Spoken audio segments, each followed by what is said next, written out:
Close your eyes. Imagine standing in Ice Age Europe, 50,000 years ago. The air is sharp, mammoths roam in the distance, and by the firelight you see another human face, not quite like yours. Heavy brow, wide nose, muscular frame. But their eyes, strikingly human. This is the Neanderthal. For over 300,000 years, they thrived. Then came us, Homo sapiens. And though they had larger brains, stronger bodies, and deep knowledge of their world, they disappeared. So, who was smarter, them or us? To find the answer, we must walk through caves, sift through bones, and follow the DNA that still flows in your veins today. Here's the first twist. Neanderthals had bigger brains than we do, up to 1,600 cubic centimeters, compared to our 1,350. But their brains weren't shaped the same.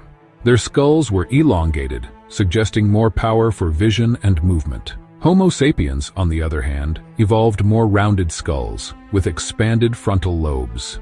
This is where planning, imagination, and social intelligence bloom. So the question isn't just about size, but wiring. And the way those brains wired behavior tells us where each species excelled, and where one outpaced the other. Neanderthals crafted stone tools so advanced that some archaeologists thought they were made by us.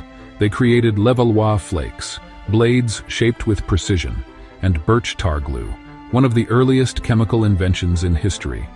They hunted giant beasts with thrusting spears, built shelters from wood and bone, and mastered fire to endure freezing climates. In short, they were expert engineers of survival. But sapiens? We didn't just refine tools, we reinvented them endlessly. Fishing hooks, sewing needles, bows, and arrows. While Neanderthal toolkits remained stable for tens of thousands of years, sapiens tools evolved every few generations. This restless creativity became our survival engine. And just as sapiens thrived with support, this channel thrives thanks to those who support it. If you value journeys into hidden history, consider becoming a member to keep these stories alive. Here lies one of the most debated mysteries. In Spanish caves, red ochre hand stencils date back over 64,000 years, before sapiens even arrived in Europe. Neanderthals painted them. They collected pigments, crafted pendants from eagle talons, and buried their dead with grave goods. This is not brute instinct, it's symbolic thought. Yet sapiens pushed symbolism to an explosion. At Lascaux, herds of horses dance in flickering torchlight. Venus figurines emerge across continents. Music rises from bone flutes. Could this leap into storytelling and imagination be the dividing line, the spark that made sapiens unstoppable? Did Neanderthals speak? Evidence suggests yes. They shared the FOXP2 gene, vital for speech, and their hyoid bones, key to vocalization, resemble ours. But here's the catch. While Neanderthals likely had functional speech, sapiens' language was richer, layered with metaphor and abstraction. We could share myths, pass down complex instructions, and coordinate in groups of hundreds. Imagine two camps, one Neanderthal band of 20, hunting together. Across the valley, a sapiens tribe of 200, united by story, ritual, and shared imagination. Who do you think held the advantage? Neanderthals lived in small, close-knit groups. Their bonds were strong, but their networks limited. If a group suffered, their knowledge often died with them. Sapiens built vast webs of exchange. Seashells from the coast appear in inland caves. Obsidian tools travel hundreds of kilometers. We traded not just objects, but ideas. And with larger networks came resilience. If one group fell, another carried their memory forward. Evolution teaches a harsh truth. Survival doesn't always favor the strongest body, but the species that can collaborate on the largest scale. Then came climate chaos. As ice advanced, prey grew scarce. Neanderthals endured for millennia, adapting to harsh European winters. But sapiens adapted faster. Our diets were flexible. We ate fish, small game, and even plants Neanderthals ignored. We innovated tools to hunt from a distance, avoiding dangerous close encounters. And sometimes, we clashed. Evidence shows violence, bones with weapon marks, territory disputes. Yet DNA reveals another truth. We also interbred. Today, 1 to 2% of your DNA may be Neanderthal. Their legacy isn't lost. It flows in billions of living sapiens. But if their genes live on inside us, could their intelligence also shape who we are today? So, who wins?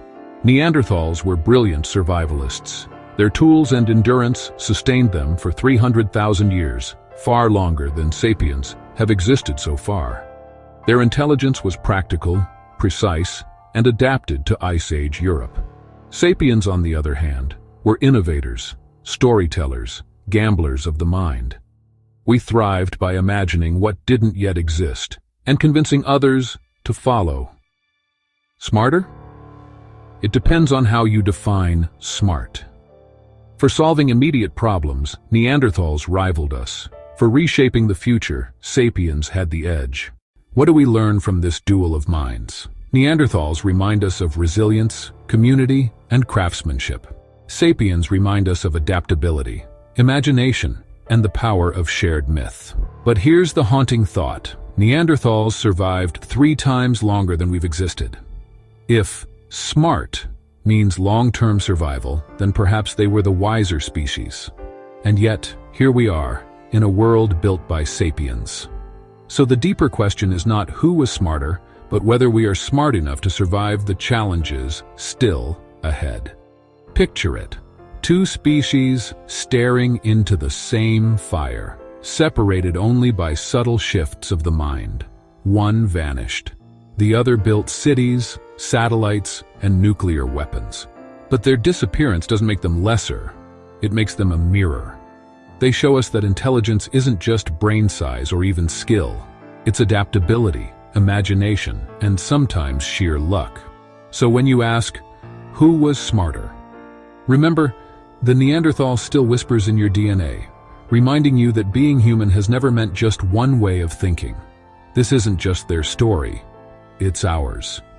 The echoes of 2 species that once shared the same Earth, now joined inside our very blood. If this journey sparked your imagination, you can subscribe.